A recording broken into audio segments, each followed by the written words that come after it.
காலையில இப்போ 9:30 வெளியே போனேன்னா இந்த பொதுமக்கள் பார்க்க வந்திருப்பாங்க.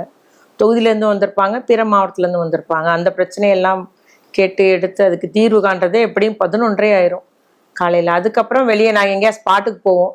சில நேரம் எமர்ஜென்சி உடனே வாங்கினா பகல்லே போய் பார்த்துட்டு அப்போ தான் நேராக போய் அவங்ககிட்ட ஒவ்வொருத்தட்டையா விசாரித்து நிறைய பேர்கிட்ட பேசும்போது நம்ம அந்த பிரச்சனையை கேட்கும்போது அதுக்கு தீர்வு காண்பது எளிதாக இருக்கும். அதனால தான் நேரே ஸ்பாட்டுக்கு போய் பேசுகிற அந்த தொகுதியில் எல்லாத்துக்கும் தெரியும். நீங்கள் வந்துருங்க மேடம் அப்படின்னா அவங்களுக்கு தெரியும் தீர்வு கிடச்சிரும்னு. நேராக போய் பார்த்துட்டு அந்த மாதிரி வேலையை பார்த்துட்டு அதுக்கப்புறம் லஞ்சு மத்தியானம் கொஞ்சம் பேர் பார்க்க வந்திருப்பாங்க. மறுபடி ஒன்றியம் அந்த மற்ற தொகுதியில இருந்தெல்லாம் மத்தியான நேரம் 12 மணி அந்த டைம் வந்திருப்பாங்க. அவங்கள பார்த்துட்டு அப்புறம் லஞ்சு. கண்டிப்பாக மத்தியானம் ஓய்வுன்றது தேவைன்றத நான் என்னுடைய வேலையில் புரிஞ்சுக்கிட்டேன். இந்த ஓய்வுலாம் போனது காலம் உண்டு, ஆனால் அது நமக்கு ரெஸ்ட்டு தேவைப்படுதுன்னு மத்தியானம் ரெஸ்ட்டு.